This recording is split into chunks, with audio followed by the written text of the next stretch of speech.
Alrighty. Good morning. Good morning. Good morning. Let me just make sure everything is a-okay. Seems like you guys can hear me.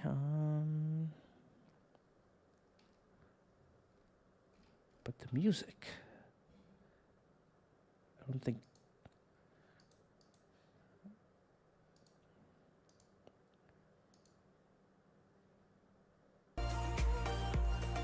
Okay, that should be good too. We have the beautiful Kusha here. Kusha, please say hi. Do a quick voice check. How's it going, you guys? Welcome to the Mango Grove. Let me know if you guys can hear Kusha okay. She may be a bit soft. Claudia, Julian, Rachel, how's it going, guys? Stanton. It's been a while, guys. It's been a while. We're gonna have a mango stream. Nice. So you guys can hear Kusha and the music fine, right? There's no overlap going on over there.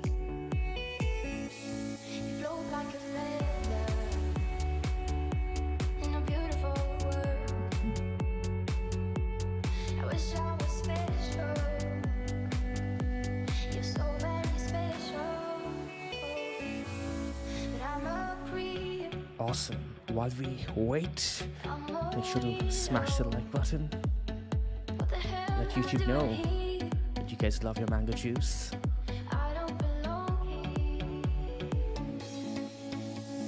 Claudia, if you like this kind of music, you gotta come vacation with us. We get the entire beach chilling by our side. True story. Not exaggerating.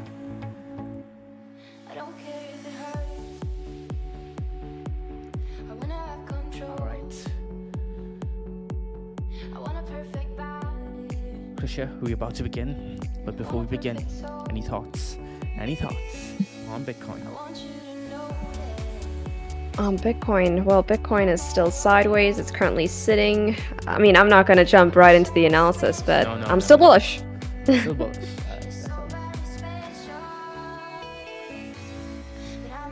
I think that's good enough.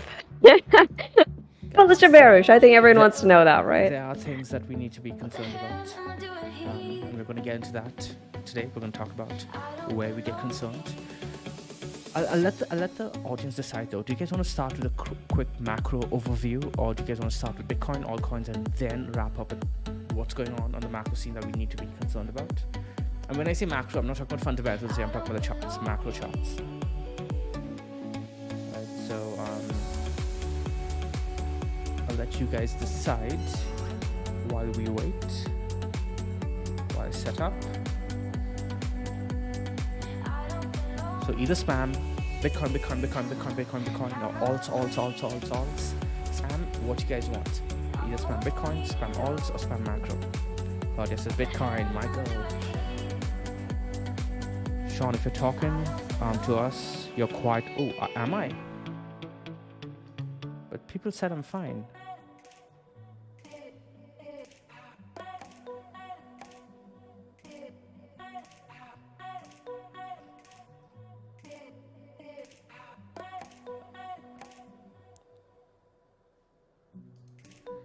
Let's get a thumbs up on the audio check. Am I you guys fine now? Yeah. Mic check, ABCD. Jace is like Bitcoin, yeah. OP. Okay, we can take a look at OP too. But maybe not. We'll see. Okay, seems like we're fine. So we're gonna go ahead and begin. Seems like people want us to start with Bitcoin. Hey, Vetabot. Yeah, man. Long time, buddy. Okay. I'm gonna go ahead and turn down the music. It's distracting me.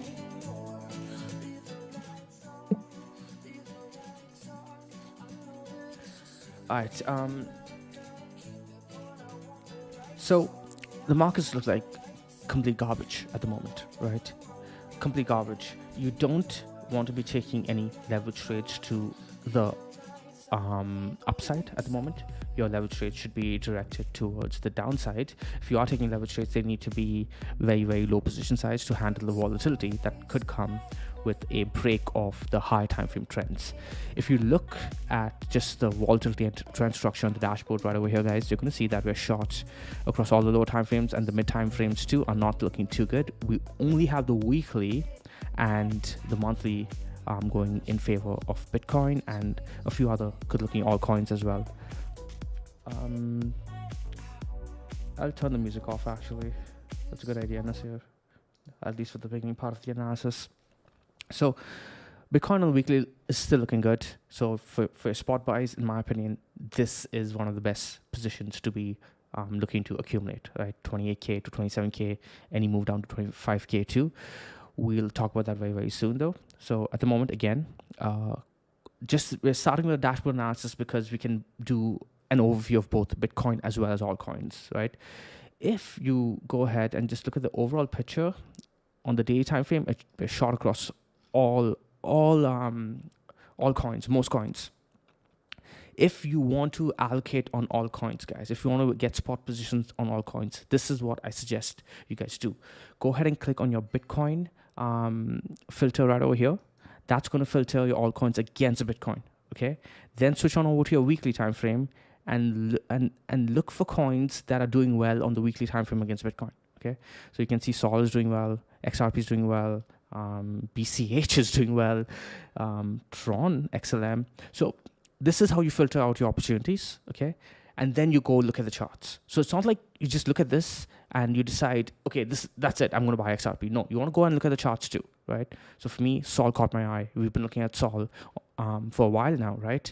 And we'll discuss, we'll use Sol as an example today. We can perhaps look at a couple others too if you guys have any recommendations from this list of altcoins that are doing well against Bitcoin. And why am I saying that? It's because you kind of want to use Bitcoin as your benchmark index. You want to use Bitcoin as your hey, it's my lowest risk asset within crypto, right? I want my other cryptos to outperform Bitcoin because I'll be taking more risk on them. And if they're not outperforming Bitcoin, why am I paying risk to be in an underperformer? Your job as an investor, as a trader, is to take the least risk possible for the maximum returns. So if Bitcoin is giving you that trade against another altcoin, you take the Bitcoin trade at all times, okay? Which is why, by the way, whenever USD gets strong, cryptos do bad as well, because the macro traders are asking the same question. If I can take less risk and get more returns from USD, why would I allocate into Bitcoin, right? So again, that's just an extreme example. But you guys apply the same concept while trading within the crypto sphere. Any questions before I move forward? Kusha, any questions on that? No, I think you did a really good job in really breaking down, the significance of the Bitcoin pairings. I feel like a lot of people who are new sort of tend to get lost in these pairings. So it's very important to sort of drive in the view over here on alts against Bitcoin. Man, that would hit the spot right now. Kusha says, Wolvie, we have Wolvie here. How's it going, buddy? Okay. On that note, right, we talked about risk adjusted returns. Essentially, you want to basically get your bang for your buck when paying risk, right? Because every time you're putting on a trade, guys, you are essentially paying risk. What you also want is your stress adjusted returns, a concept that I want us to use more and more over here at Mango. It's a Mango invented concept, stress adjusted returns. If I can get, let's say, a 70% return on Bitcoin with zero stress, but then I get a 85% return on Ethereum or Solana, is that 15% additional return worth the stress that I'm paying? For me personally, no, it's not, right? I want to get 2x the return minimum, if I'm putting on an altcoin trade for the stress that I'll be enduring on that altcoin. And where does my stress come from? My stress comes from the fact that I know nothing about these altcoins, right? I know very little about Solana, Matic, etc. All I know is that the charts are good, and I'll trade it based on that, right? So you guys got to make your own decisions based on that stress-adjusted return. Okay. Now let's move on to the charts. We'll come back to the dashboard very, very soon, especially if you guys have any questions. Okay. Bitcoin, is not much to talk about. I did a lot of analysis and chart breakdowns for you guys all the way back in December, Jan. That was the time to be doing it and focusing on the charts. And now we're approaching that time period again where we should start really looking at what the charts are telling us, but we're not there yet, right? Things are pretty much the same, right? We're trending along the weekly dynamic and the 4-day dynamic. That's freaking holding, guys. The 4-day dynamic over here, we did not close, not convincingly at the very least, underneath it. Yeah, we didn't close underneath it at all. We may close underneath it in 3 days and 16 hours, who knows? But we talked about this in a previous video where the 4-day dynamic needs to close twice underneath it. Or rather, price needs to close twice underneath the 4-day dynamic for me to be convinced on a break of the 4-day dynamic. Until then, any consolidation underneath the 4-day dynamic could just lead to give us our test on the weekly dynamic, right? So the interplay between the 4-day and the weekly is what we're looking at, because that's essentially what we saw over here, as well as over here. And now we're looking for the same thing over here. Imagine the market giving us 3 amazing opportunities to collect, and then we have a big move like that, right? So that's what we're looking for the final buy that I'm waiting for on Bitcoin, right? Because I've been scaling into my position ever since around here, then over here, then over here. Do I get lucky one more time?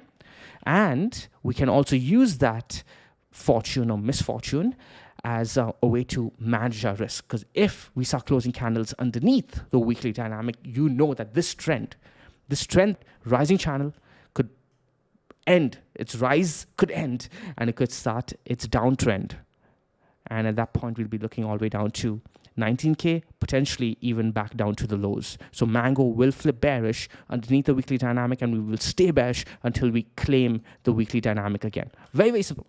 We're going to be bearish underneath, and if we claim back above it, we'll flip. And then all the YouTubers are going to be like, oh my God, these guys are flip-flopping. Well, yes, we are flip-flopping because that's what our rules are telling us to do. And maybe if you guys had some rules, you guys would understand. And maybe if you guys had some rules, you'd make some money in these markets. Okay, let's move on now. That's Bitcoin again. Bearish underneath the weekly dynamic, bullish above the weekly dynamic. We can use the monthly too, but if you guys have been following the daily videos, you guys know what to look at. Bitcoin dominance. Let's go ahead and talk about what's going on over here. This is really, really interesting because the last time I talked about Bitcoin dominance, we talked about a potential idea where I would turn bearish on Bitcoin dominance and turn super bullish on all coins, right? And we were looking at this consolidation over here. Okay, first let's talk about when we last talked about Bitcoin dominance. Bitcoin had just broken about the zone over here, right? And looked really bullish. And you're like, hey, this could break all the way back up here, blah, blah, blah. However, there is a bear scenario that we need to take into consideration on a consolidation like this. It's when we put in a W-like formation, break above, and then break underneath under these lows over here, right? And what do you know? Bitcoin might be doing something just like that, right? So far, it's following that trajectory. But we can't get too excited for that altcoin play just yet because we haven't broken back into the weekly range yet. This weekly range is coming at around 49.22%, right? If we break into that range over there, that's when I start increasing my altcoin allocation against Bitcoin. Right at the moment, while I am allocating very, very conservatively, while I am allocating into all coins, it is very conservative, guys. I'm still 95% Bitcoin, 95%, right? So, yeah, I will start increasing or rather decreasing my allocation in Bitcoin if we start breaking into the range. So that's Bitcoin dominance. We can also look at. There's another chart here. Total crypto market cap. This is essentially a view. This is a total crypto market cap excluding Bitcoin. This is essentially a view on how well all coins are doing, and we can look at it as one of two ways. Initially, I was looking at this as a potential bullish scenario where you could look at this as a inverted head and shoulders breaking back up. But that's not playing out at the moment. This could actually turn into a bear scenario very, very soon. There are multiple ways you could draw this, of course. You could do this, which doesn't make sense, but let's see. If we start breaking down underneath 432, 435, that's when this could get really ugly. And I would see a move all the way down to this neckline over here, 174-ish. 250 to 174ish. That's the next time I get interested in altcoins, right? This could essentially mean market capitulation at that point. And at that point, you likely want to pick up Ethereum, right? Ethereum is going to be very attractive around these prices. So yeah, that's total 2. At the moment, Bitcoin dominance still looking fine, right? Remember, guys, with Bitcoin dominance, you do have the Bitcoin ETF narrative, and it is a very, very strong narrative. All right, guys? Very, very strong narrative. You cannot dismiss it and get too gung-ho on all coins this year, right? Because that Bitcoin narrative might actually explode. Okay, on all coins, we've been looking at Solana against Ethereum, because if you are going to be positioning on Ethereum, in my opinion, you might want to consider taking a beta trade on Ethereum using Sol, right? So essentially, Sol has been outperforming Ethereum. You can even look, even today, it's above Ethereum by 2.5%, 2.6%. So our thesis on Solana being the better trade against Ethereum is playing out today as well. So this is looking good. On the dashboard tool, let's go back over here. We can see that Sol is long against Bitcoin. Where is it? Let's go filter out Sol. Okay, Sol right there. You can see we're long against Bitcoin on the weekly time frame, which is very, very impressive, right? Let's go ahead and look at Solana on the charts against Bitcoin. And this is looking very, very juicy, guys. This weekly dynamic trend on Solana over here. Oops, my chart is really messy. Actually, let's pull up a new.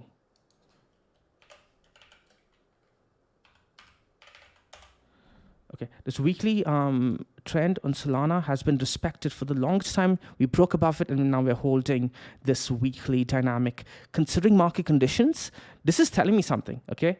This is telling me something. Sol might actually run again this year, regardless of what happened last year with the entire FTX drama, etc., etc. The charts are telling me a different story.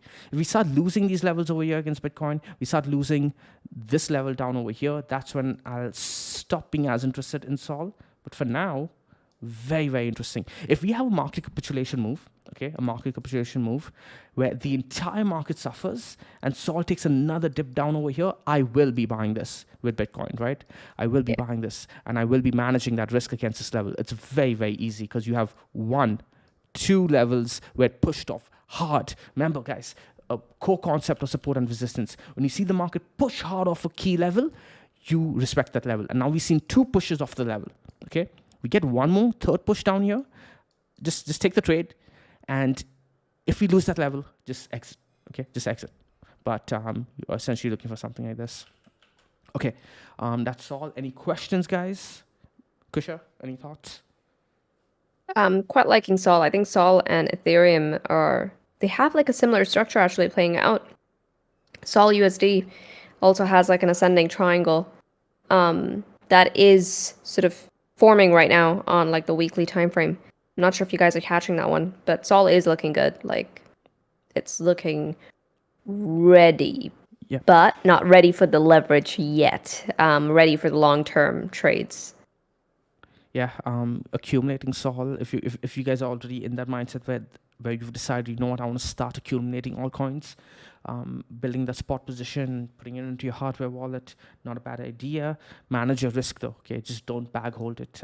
Like Sol is sitting at what, $24? Well, your risk is $20 per Sol at that point, right? It could go to 0. If you're saying, hey, it's spot and I'm selling at 0, I get nothing for it, you're essentially saying I'm gonna hold it till forever.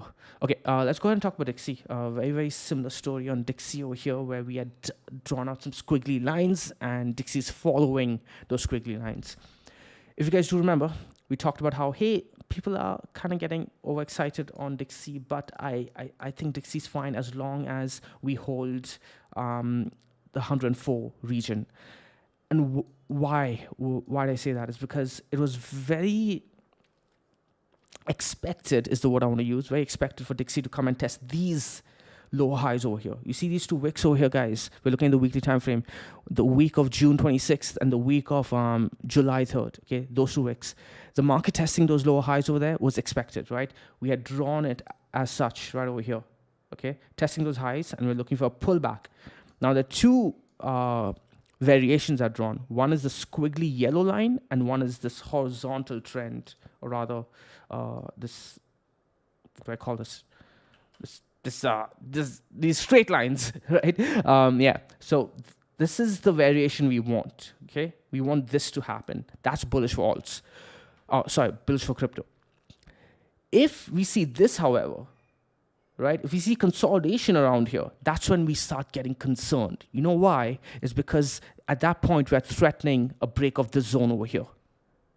And that zone breaking, guys, is going to be really ugly for risk assets in general. If we start seeing Dixie break above 105, that's when Bitcoin is likely coming down to 20K, 19K, perhaps even lower, because we are seeing this retrace all the way back up over here. This is likely going to line up with a risk event, okay? A risk event across the board, right? Where we are seeing lots of markets suffer, including NASDAQ, including SPY, etc. What that also lines up with, guys, is what we talked about all the way back in December and Jan. Some of you may remember what we talked about back then. This was one of our strong foundational arguments for crypto going into a bull market, right? Where we said, hey, we are seeing a death cross. You can see the analysis. Actually, no. Let me just go ahead and delete all of this. I'll just get a new chart. Apologies.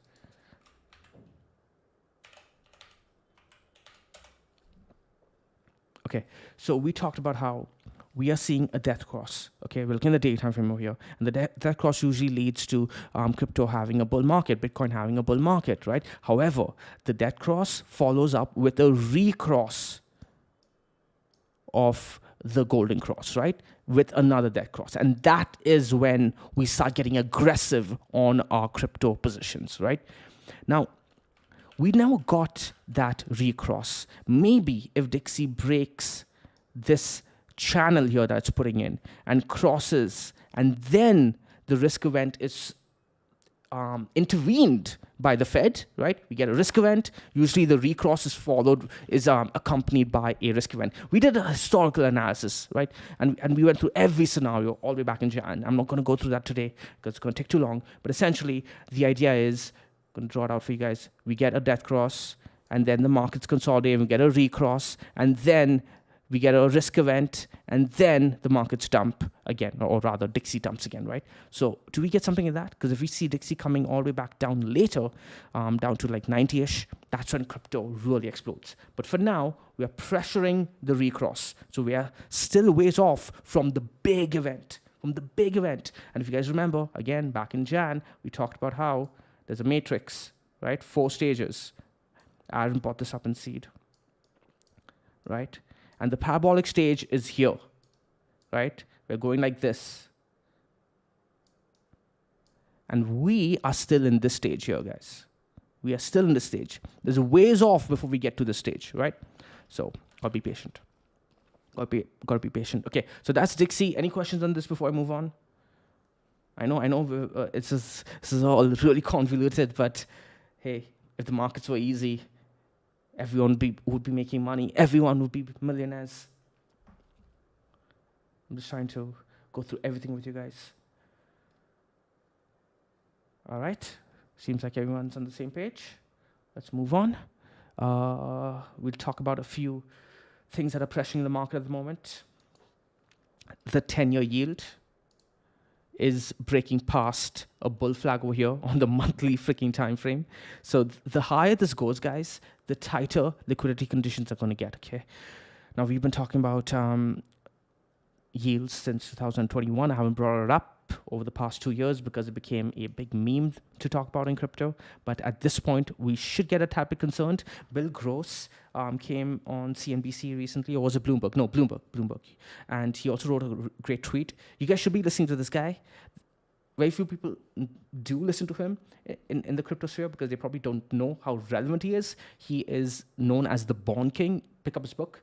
Co-founder of PIMCO. He had some really, really good points on what's going on over here on the 10-year yield. It also lines up with what Michael Howell has been talking about in regards to the risk premium on the 10-year being compressed to unsustainable levels. Essentially, long story short, he expects this to go up and should be going up, okay? But he's saying only 4.5%, which is not too far away, at least from the looks of it. But yeah, understand that the bond market is highly leveraged, so a few percent means a lot to those guys. Now, this going up though, okay, this going up is not good for crypto. However, this going up and crypto going sideways and the market getting used to those conditions is a good sign. Okay, it essentially means the market is strong enough to sustain those kind of liquidity conditions, because yields going up is bad for liquidity. Okay, so we're seeing yields go up on the 10-year, and we are also seeing Dixie go up, which is also bad for liquidity. So we're seeing Dixie going up, which is the tightening of conditions. We're seeing the 10-year going up, which is tightening of conditions. The saving grace, though, is that oil is seeing a pullback at a resistance level. Oil going up too was a concern. Okay, so if we saw this breakout, and we see the 10-year breakout, and we see Dixie breakout, that's when crypto is likely going to shit the bed. Okay, so oil kind of seeing a pullback at the moment is a good sign. We want to see this come back down though, so keep an eye on WTI. And finally, what we can wrap up with before I take some questions is essentially what's going on with the Fed watch tool. At the moment, the market is pricing in a 86.5% probability that the Fed does nothing, okay? That we stay at the current rate. So no rate hike is what the market is saying at the moment, which can be actually looked at as a bearish interpretation. Why? Because if this is what's priced in, if we get like a bad CPI reading or whatever, a bad employment data, if we get some kind of data within the next 2 weeks that changes the Fed's mind as to whether or not they should raise rates, this side of the equation, this side of the bar graph is going to go up and this side is going to come down, which means that the markets are going to have to reflect that new reality, and that's going to be bad for crypto, right? So yeah, this can turn into a bearish event. That being said, if we get new data where the Fed says, oh shit, things are getting bad, we need to cut, then that's going to be bullish. But that is a really, really far off chance, guys. I don't think that's going to happen. The best we can look for is this scenario over here. Okay, is this scenario, which is already priced into the market. It's already priced into the market that the Fed is going to do nothing, right? Even if we get bad data, the Fed is going to do nothing, in my opinion. If we get bad data on CPI coming down lower than expected, I don't think the Fed is going to cut. They're not going to cut because, it's going to cause more issues. Yeah, exactly, Kusha.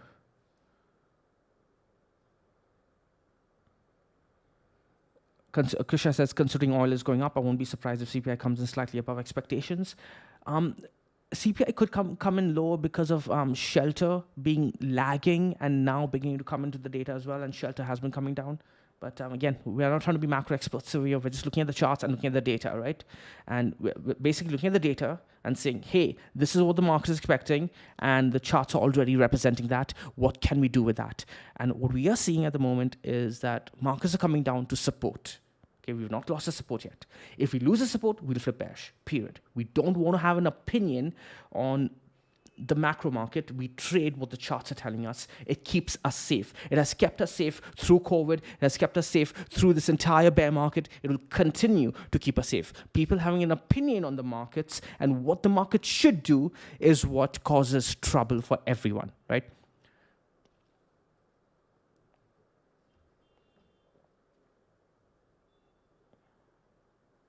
This is shaping up to be much like 2016, the recovery of 2015, 2016, where the economy was very, very slow, even though we had pretty low interest rates. And it took some time for things to pick up once again. But all of this is, once again, it's adding to a more sustainable uptrend. Whatever this bull market, this incoming bull market is going to be a lot more sustainable than the one that we saw in, the run up from 3K to 14K, right? Exactly. That was not, it was a great run, don't get me wrong. But we knew that, it's not, the bulls could not sustain that for too long. And we saw a very, very different cycle. So once again, I think that the one piece of advice would be, don't fall victim to the recency bias. Now, for those of you in the seed program, Sean did like an entire segment on the psychological fallacy, right? So you don't want to fall victim to the recency bias, because people are going to start looking back to, well, the previous bull run where we saw 3K to 14K, back down to 3K, and then back up to 60K. They're going to look at that cycle and they're going to be like, oh, you know, maybe we're expecting something like this. And that's why you're still seeing people swing a lot more bearish. They're still looking at 15K. They're still looking for Bitcoin to come down to the lows and stuff. I think Bitcoin still has a lot more regions of support to break before we can even consider the lows once again. For now, it's still, I mean, the weekly, just look at the weekly picture. I mean, Sean's got it on the screen. It's a very, very clear uptrend. Yep. And I think now more than ever, you guys should be convinced on the power of the cloud. Like when we came and smacked against the top of the cloud, look at how each candle struggled to break into the cloud level, right? Every candle got rejected right over there, guys, right over there. And then we trickled down into the cloud, and where are we getting supported? On the Tenkin. So what am I saying over here? Am I saying, oh, the cloud is going to push Bitcoin up to 100,000? No, that's not what we're saying. What we're trying to say is we use the cloud for support and resistance levels to keep ourselves objective. And we were hesitant over here at 32K, right? We were cautious, right? I even tweeted about it, saying that, hey, everyone on Twitter is going to get super bullish at 30,000 when they should be cautious. I literally tweeted that. By the way, follow me if you guys aren't, at Sean Dexter. You guys probably see my Twitter handle underneath. But yeah, now we're coming down to the Tenkin cloud support, and people are going to get super bearish. I'm not saying that we should go gung-ho over here, because we're not on the weekly dynamic, something I would like, but this is the Tenkin, and we have supported the Tenkin every time, or rather Bitcoin has found support on the Tenkin every single time during this trend. So over here, and over here, right? Apologies for the messy chart. But yeah, Tenkin support, guys. 200 MA right underneath, weekly dynamic underneath. This could get pushed up. So if we lose these levels, we'll get bearish, and we look for the Kijun to get tested at 23.7K. Until then, gotta stay on the direction of the Tenkin.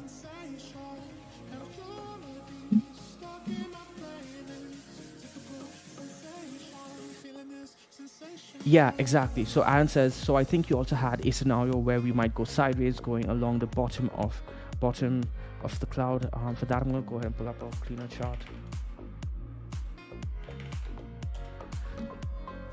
So if you guys remember, we said that the bear situation for this bull market would be us. So let's go ahead and mark out our target levels, right? 42K was essentially our zone and the top of the cloud.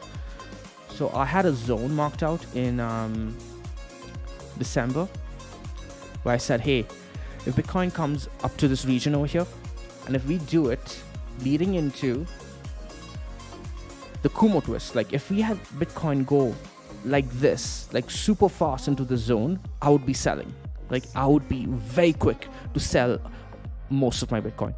Not my long-term spot Bitcoin, I'm talking about my leverage trade. And then I'd be managing my position according to what Bitcoin does over here, but I'd be looking to sell and be very, very cautious if Bitcoin went up fast there. But it didn't. We said that the most bullish scenario, albeit the most boring scenario as well, would be if Bitcoin went sideways along the neckline of this M-like formation. Now, I didn't expect that to actually happen, but that's actually happening. That's actually playing out. But that would also mean that we enter the cloud from the side. And that would mean that we find support on the bottom of the cloud over here. And somewhere around here would be when we look for the move to 42K, perhaps poke ahead above, come back down. What would this allow? This would allow for Bitcoin to have a green cloud on the weekly, right? Because if we made a move up over here, guys, into the Kumo twist, that does not give Bitcoin enough time to flip into a green cloud. But going into a consolidation phase like this and then making our way up gives Bitcoin enough time to flip its cloud green, and then we have a healthier consolidation, or rather a healthier move into 2024, 2025, right? Because as things stood prior to this consolidation, any move to around $42,000 to $50,000 would be a sell. Now, the longer we spend over here, that $42,000 to $50,000 target gets pushed up. Now, Krishna's target suddenly becomes a lot more appealing to sell at 60K, because people would not be looking to sell at around 50K.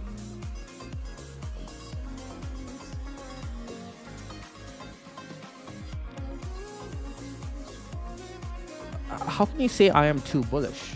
Like, explain that. How can I be too bullish? It's either you're bullish about certain levels and bearish on certain levels, right? Just keep it binary that way. Keep it simple, man.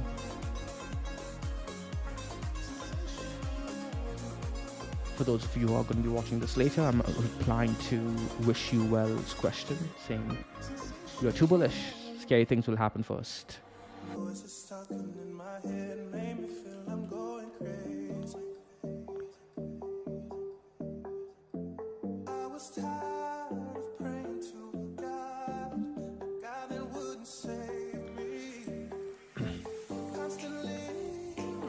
It could turn into a double top.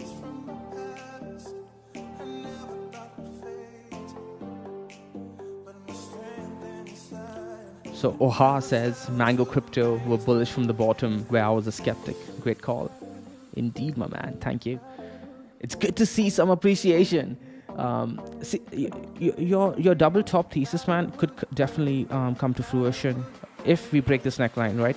It's too early to call a double top, in my opinion, because any uptrend, dude, can look like a double top, especially if you go look at your oscillators and you say, hey, we have divergence, etc., etc.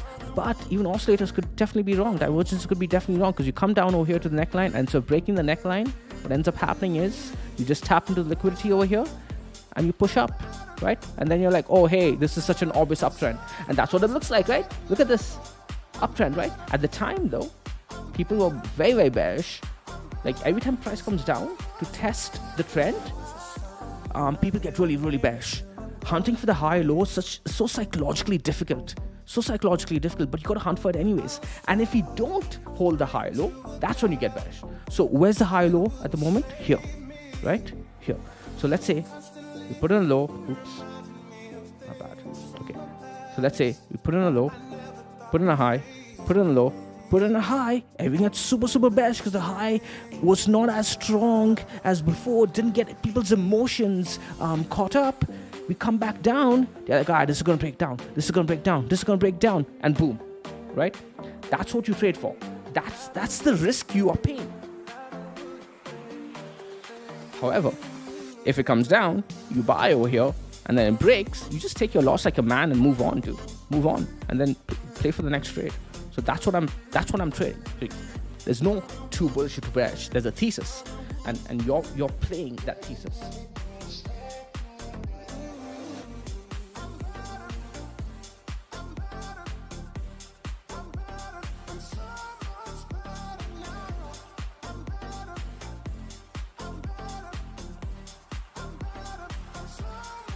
Like that idea, right? Oh, hey, you are too bullish. That idea is only reflected on your position, right? On your position sizing and your risk and how it impacts your portfolio, how it impacts your life. So you can never know if someone is too bullish or too bearish unless you know their position sizing, right? You can never know that, man. Like if someone is holding convicted to their trade thesis because they want to hold on to their trade thesis, they can't be too bullish or too bearish. You don't know whether they're too bullish. You can say, hey man, you bet your house, you bet your family, you sold your mom's jewelry, all too long Bitcoin over here. Yeah, I'm fucking too bullish in that regard.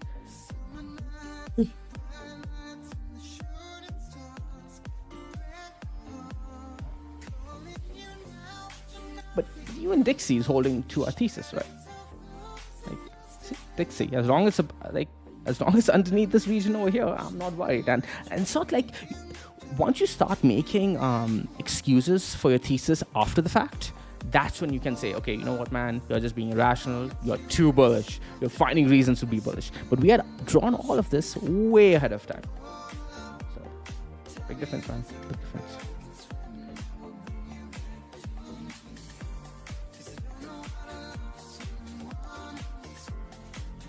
We are climbing the wall of worry. Yeah, so the wall of worry, the rising bull market, Those are all synonyms. Julian said, Sean said bullish above the weekly dynamic and bearish below. Seems quite reasonable. If this, then that. Yeah, it's very simple, man. Some people use oscillators as their primary indicator. I use trend lines and support and resistance lines because they have kept me safer.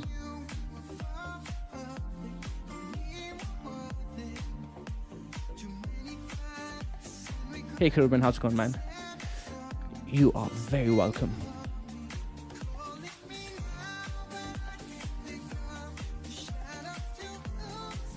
Also, guys, let's get those likes coming in. We got some solid analysis presented by Sean today. Show him some love. Wrap up with one last idea.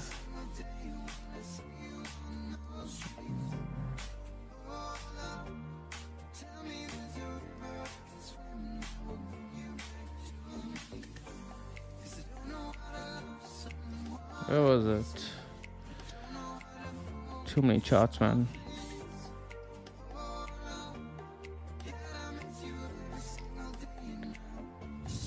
Sherman just caught up to the live. Mopar, Sean is an excellent teacher. Like, this is just the beginning. Sean is an excellent, excellent teacher. And I'm glad you think so too. I used to do these live streams a lot more often back in the day. The Krisha has taken over the Mango Grove now. You guys got to convince her to do the live streams. Alright, so there's another idea that we had combined with the Ichimoku cloud, and it's essentially the 618 retracement on most Bitcoin cycles. So you can see that we have the 618 lining up with the top of the cloud over here, right? And the idea is that most of the time Bitcoin, what it tends to do is it retraces to 618, pops its head above, and then retraces back down, right? That's one of the thesis or trade ideas that we were playing for when we started longing over here, Bitcoin 18K, 17K. So we're looking for that move to the 618. It's been slow, it's been grindy, but looking for Bitcoin to pop its head above here, above the top of the cloud, and that's where we get our idea for the 42K to the zone, right? So let's go back and see how it did in 2019. We do the same thing. You can go from here to here, right? And you can see that we made our way to the 618 region, popped our head above, made our way all the way to here, and then retrace back down, right? And then we can do the same thing over here, top to low, stretch it out. You can see that we made our way to the top of the cloud, popped our head above, right? And then we retraced. You guys see it? Do you guys see it? Right over there, right? And I think we can do the same thing over here, but we don't have the cloud, right? But let's go ahead and do it. So 618, retrace, popped our head above. Can kind of use this as the cloud, I guess, right? This region over here. So, kind of. Oops. Apologies. Okay, my screen is back. Just lost my screen for a second. Okay, yeah. So, yeah. This is something else that we are trading, right? Very, very simple ideas, guys. But the key over here, guys, is what's going on with the Ichimoku and the retracement. What happened over here in 2019 was that when we retraced into the top of the cloud was still red. Now, what you guys need to remember is the cloud is fall placed. Okay, what do I mean by that? Well, look over here. Look over here, guys. The cloud is drawn all the way up to March 2024. The date today is only August 2023. We are drawing the cloud out to 2024. So the cloud is fall placed. The cloud has not flipped green yet here, right? We shouldn't get excited on Bitcoin until the cloud flips green, okay? If the cloud flips green, that's when we get really, really excited. That's my thesis at the very least. Trisha's thesis is 62K, we're going to the moon. Now, that's not my thesis at the moment. I'm still going to be cautious in this region over here until I start seeing the cloud flip green. And that served us well over here too in 2019. The cloud was still red when we moved up to this area here, right? We can forward price it by going 30 weeks ahead. And you can see that Over here, the cloud was still red. It was only when the cloud flipped green that we actually had the parabolic run. And you can see when we flip green, you can go 30 bars backwards. And that was around here, at the bottom of the cloud, somewhere around here, right? Around July 2020. That's when we made a move. That's when we had a parabolic run. Now, the difference in this retracement over here, guys, was that the cloud had flipped green after we made our way to the top. Okay? So we can go ahead and check. When did the cloud flip green? Go 30 bars behind. Backwards. There you go. So on this move to the top of the cloud, on this upthrust, that's when the cloud flipped green. So that parabolic run, that breakup, that boring consolidation into the cloud that took 200 freaking days, 200 days, led to the biggest effing bull run that Bitcoin has ever had. And believe me, guys, this bull run was phenomenal. It was nothing like this piece of shit over here. This changed lives. This made people think that they were the smartest people in the world because they made so much money. They had to be so smart, right? The funny thing about the markets is, guys, you don't need to be smart to make money. But once you make the money, you better not think you are smart. Because if you think you are smart after you make the money, you're going to give it all back to the market. And I saw way too many of my friends who thought they were geniuses after making multi-millions and give it all back to the market. So we're not going to make that mistake. We didn't make it last time. We're not going to make it this time either. Okay? We are going to stay humble. We're going to know that the market's always smarter than us. And we're going to keep our money with that idea. With that, we're going to end this stream. I hope you guys enjoyed it. I'll see you guys in the next one. Kusha, any final thoughts?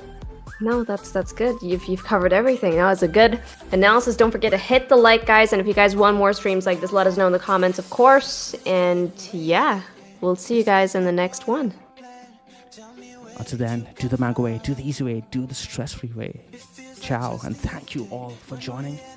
Claudia, Julian, Wolvie's here too. Krisha. Aye, Captain. See ya. Sherman's here too. Yeah, correct. See ya, guys. I'm tired. Bye. See ya.